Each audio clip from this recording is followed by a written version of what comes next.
There are things certain people only do when no one is watching. Not because they're weird, not because they're broken, and not because they're antisocial, but because some minds become most alive in solitude. The world usually recognizes intelligence in public forms: quick answers, sharp debate, academic success, charisma, confidence, status, the ability to impress. But some of the rarest intelligence never looks impressive from the outside. It looks like a person sitting alone in silence for too long, a person replaying a conversation nobody else remembers, a person writing strange notes that make sense to no one else, a person talking to themselves, questioning themselves, watching themselves, disappearing for hours just to think. And from the outside, that can look odd. But what if it isn't odd? What if it's a sign that your mind doesn't just react to life, it studies it? Carl Jung believed that beneath the social mask, the polished self, the acceptable self, the self built for survival, there is a deeper psychic world, a hidden world, a world of symbols, shadow, contradiction, memory, instinct, unlived potential, and quiet truths that never reveal themselves in noise. Most people avoid that world. They stay busy, distracted, performing, scrolling, talking, escaping. But a rare kind of person keeps returning to it. And if you are one of those people, then the things you do alone may reveal more about your intelligence than anything you do in public. Because unusual intelligence is not always about knowing more. Sometimes it is about noticing more, tolerating more complexity, sitting with more contradiction, hearing layers other people miss, and being willing to confront what most people spend their whole lives trying to avoid. So in this video, we're going to explore 7 things you secretly do alone if your intelligence is unusual. But this is not about ego. This is not about superiority. This is not about pretending you're different from everyone else. This is about understanding the private habits of a mind that cannot live only on the surface, a mind that needs to go deeper. And if this is you, you've probably felt it your whole life, that some of your strangest private behaviors are actually signs that your inner world is far more developed than most people realize. 1. You replay conversations long after they end. Most people move on. You don't. Not because you're dramatic, because your mind keeps pulling the conversation apart like it contains something hidden.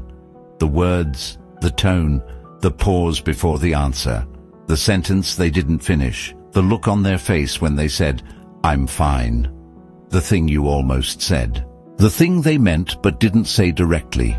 You replay it all. And sometimes you even get annoyed with yourself for doing it. You tell yourself, why am I still thinking about this? Why can't I just let it go? Why does my mind keep going back? But here's the truth.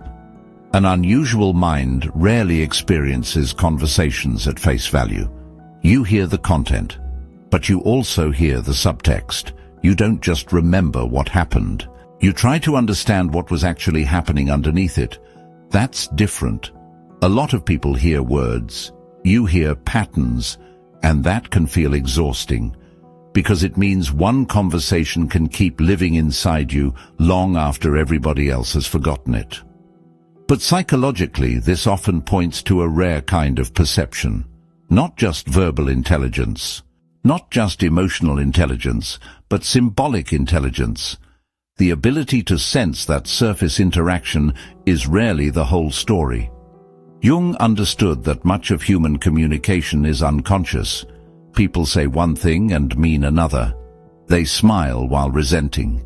They compliment while competing. They apologize while hiding blame. They say, "It's okay," while radiating pain. And if you are highly perceptive, your mind does not accept language at face value so easily. You keep revisiting the interaction because part of you knows there was more there. This can turn unhealthy, of course, if it becomes obsession. But at its deeper level, it reveals something powerful. Your intelligence does not stop at information. It searches for hidden meaning, and that is exactly why solitude becomes necessary for you, because only when you're alone can your mind fully process the layers. Not just what happened, but what it revealed. About them, about you, about human nature. 2. You talk to yourself out loud, and sometimes it's the clearest you ever think. Let's be honest. Some of your deepest thoughts do not arrive when you're around people. They arrive when you're alone and suddenly speaking out loud, not for performance, not for attention, not because you're unstable, but because some thoughts need air before they become clear. So you pace, you whisper, you debate with yourself, you answer your own questions. You say things out loud that you didn't even know you believed until you heard them. And that might sound strange to people who only think in clean, linear ways. But unusual intelligence is often dialogical. It doesn't always think in one voice. It thinks in tensions. One part of you wants something. Another part doubts it. One part is angry. Another understands. One part wants revenge. Another wants peace. One part is the child. Another is the witness. Another is the judge. Another is the wiser self trying to intervene. Jung would not be surprised by this, because the psyche is not flat. It is plural, layered, conflicted, alive. So when you speak to yourself alone, you may actually be doing something most people never consciously do. You are allowing your inner world to become audible. You are letting the unconscious surface, letting hidden thoughts take form, letting contradictions reveal themselves. That's not madness. That's contact. In a world where most people drown out their own mind with endless stimulation, the ability to sit alone and let your inner voices speak is rare. It means you're not afraid of inner dialogue. And yes, sometimes the smartest thing you ever hear all day is something you said to yourself in an empty room. Because solitude gives intelligence a place to stop performing and start unfolding. 3. You disappear before you decide what you really feel. This confuses people. Something happens and they expect an instant reaction, a betrayal, a compliment, a strange message, an insult, a new opportunity, a romantic situation, a disappointment. And while other people react immediately, you often go quiet. Not because you don't care, because you need distance before you know what is true. This is one of the clearest signs of an unusual mind. You do not fully trust first reactions. You understand something most people don't. The first feeling is not always the deepest feeling. Sometimes what looks like anger is humiliation. Sometimes what feels like love is loneliness. Sometimes what feels like peace is actually numbness. Sometimes what feels like intuition is just fear wearing spiritual language. So you withdraw, you think, you walk, you stare at the ceiling, you sit with it, and only then do your real feelings begin to form. That is rare, because the modern world rewards immediacy. Quick opinions, quick identity, quick emotional certainty. But unusual intelligence respects complexity. It does not rush to conclusion. Jung might say that what we call my feeling is often a mixture of conscious thought, unresolved history, shadow material, ego defense, instinct and projection. So when you step away before reacting, you are doing something psychologically mature. You are refusing to let the unconscious speak for you too quickly. You are giving truth time to surface. That's why you often need solitude to understand your own emotional reality. Not because you are disconnected, because you are trying to separate the real from the reactive. And that is not weakness. That is one of the rarest forms of intelligence there is. 4. You intentionally revisit old memories to understand what they did to you. Most people avoid painful memories unless they are forced to face them. You don't always avoid them. Sometimes you go back on purpose. Not because you enjoy suffering, because part of you wants to understand. Why did that moment change me so much? Why do I still feel that sentence in my body? Why did that rejection affect my confidence for years? Why do I still become someone else when certain wounds get touched? So alone, you revisit the past. You replay old scenes, old relationships, old embarrassments, old seasons of yourself, old versions of your family, old rooms, old silences, old betrayals. And from the outside, that may look like overthinking, but sometimes it is something far deeper. It is inner archaeology. You are not only revisiting pain, you are excavating meaning. Jung believed that what is not made conscious remains active in us. So when you go back to painful memories, you may be doing what many people never do. Trying to recover the hidden pattern. Trying to see where a belief began, where a fear took root, where a defense mechanism was born, where a part of you got split off and left behind. This is why unusual intelligence is often retrospective. It studies the past not to stay trapped in it, but to stop being unconsciously ruled by it. You are trying to retrieve yourself, and there is something powerful about that, because many people only want relief. But deeper minds want revelation. They want to know what the wound created, what it distorted, what it taught, what it stole, and what it can still give back if finally understood. That is not weakness. That is the intelligence of someone trying to become whole. 5. You create private systems that make no sense to anyone else. This is a subtle one, but once you see it, it's everywhere. You have notes, lists, fragments, voice memos, saved quotes, screenshots, strange categories, ideas connected to other ideas, journals with unfinished thoughts, random phrases that only you understand, playlists that map emotional states, symbols that mean something private to you. To somebody else it might look chaotic, but to you it is a map. That matters, because unusual intelligence often builds secret architecture. It cannot tolerate experience staying shapeless for too long, so it organizes things privately, emotionally, symbolically, mentally, not always in tidy, logical ways, but in ways that help you understand your inner world. Maybe you collect sentences that explain feelings you couldn't name. Maybe you organize memories by meaning instead of by time. Maybe you build frameworks for people, patterns, moods, or seasons of your life. Maybe your phone notes app looks like the ruins of a brilliant mind no one else could decode. That is not random. That is intelligence trying to structure complexity. Jung knew that the psyche communicates through symbols long before it communicates through clean logic. So many unusual minds create private systems not because they're trying to look deep, but because they need a container for everything they perceive. Your mind notices too much to leave it unshaped, so you build your own language for it. And often, that language only makes sense when you're alone, because other people want quick clarity. But some thoughts do not arrive in finished form. They arrive as fragments, images, associations, patterns, half-understood truths.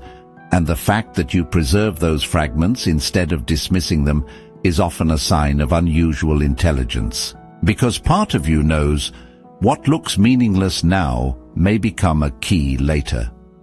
6. You observe yourself while you're feeling something.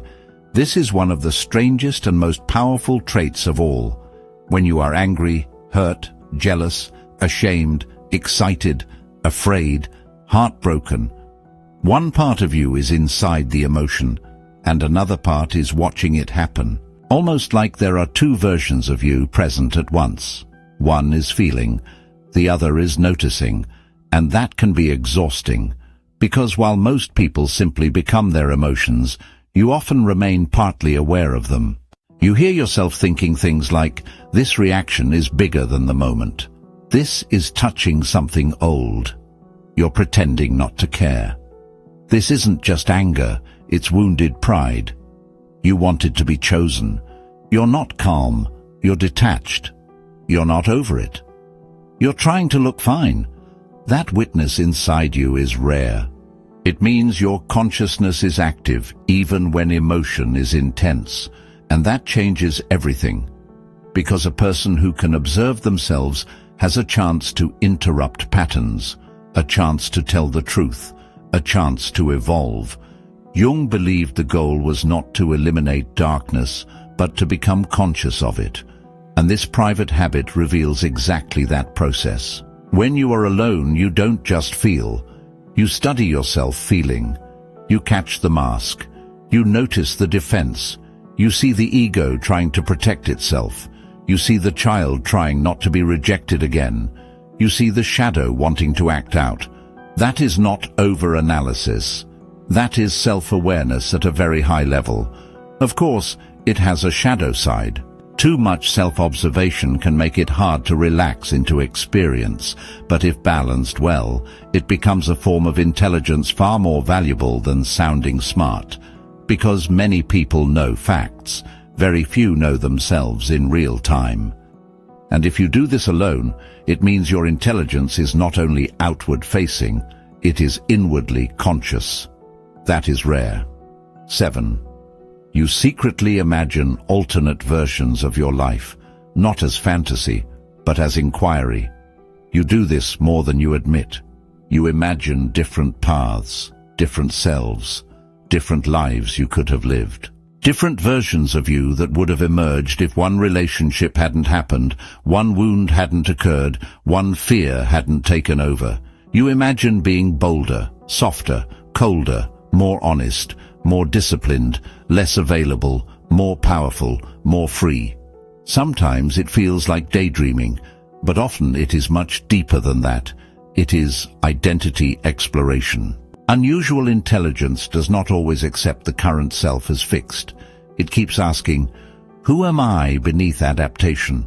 Who would I be if fear didn't choose for me? What part of me have I never fully lived? What version of me had to be buried to survive? What life am I postponing by staying loyal to an outdated identity? That is very Jungian. Because individuation, the process of becoming who you really are, begins when you stop identifying only with the social mask you've been rewarded for. And solitude is often where that process starts. Alone, you can imagine versions of yourself that other people would interrupt too quickly. They would call you inconsistent, confused, too much, too intense, unrealistic. So you keep the process private. You try on selves in silence, not because you are fake, because you are evolving, and unusual minds often do this long before the outer world sees any visible change. By the time people say, you've changed, the truth is, you've been changing in private for months, maybe years. That's why this habit matters. Because it reveals a mind that does not merely accept inherited identity. It interrogates it. It senses that much of personality is adaptation, and it keeps searching for the deeper self beneath the performance. That search is not normal. It is unusual, and if you do it secretly, it may be one of the strongest signs that your intelligence was never just about information. It was about transformation. Now here is the deeper twist in all of this. None of these things look impressive from the outside. No trophies, no applause, no status, no obvious proof, just a person alone, replaying conversations, talking to themselves, disappearing to think, revisiting old pain, building secret systems, observing their own emotions, imagining alternative selves.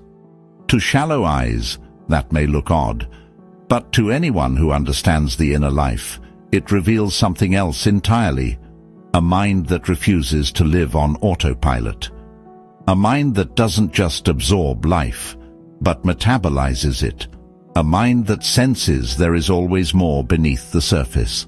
And that is why unusual intelligence is so often misunderstood. Because the world celebrates visible intelligence, performance, speed, certainty, output. But some of the rarest intelligence develops in darkness. in silence, in solitude, in private confrontation with the self. Jung would say that the people who dare enter that inner world do not come back unchanged. They become harder to deceive, harder to manipulate, harder to impress with appearances, harder to control through approval, because once you begin listening to the deeper movements of your own psyche, the outer world loses some of its power to define you. And maybe that is why your strange private habits have always felt so important to you, because some part of you knew this is not just weirdness. This is where your real mind comes alive. So if you secretly do these things alone, if you replay conversations because you sense hidden meaning, if you talk to yourself because your clearest thoughts need space, if you disappear before deciding what you really feel, if you revisit old memories to decode what they did to you, if you create private systems no one else understands, if you observe yourself while you're emotional, if you imagine alternate versions of your life not as fantasy, but as inquiry, then maybe your intelligence is unusual, not because you know more than everyone else, but because you relate to reality differently. You don't just pass through life, you examine it, you question it, you decode it, you turn it inward, you wrestle with it until something deeper reveals itself. And yes, that can make you lonely, because not everyone understands a mind like that. Not everyone values inner complexity. Not everyone wants depth. Not everyone wants to meet the parts of themselves your presence may quietly awaken. But don't mistake that loneliness for defect. Some minds were never built for surface living. Some minds are meant to descend. To notice the pattern beneath the event, the wound beneath the reaction, the symbol beneath the story, the hidden self beneath the personality. And if that is how your mind works, then your solitude is not empty. It is active, it is sacred. It is where your intelligence stops performing for the world and starts revealing itself to you. So the next time you catch yourself doing one of these things alone, don't rush to call yourself strange. Ask a different question. What if this is what my mind looks like when it is finally free enough to tell the truth? Because maybe the deepest sign of unusual intelligence is not how impressive you seem in public.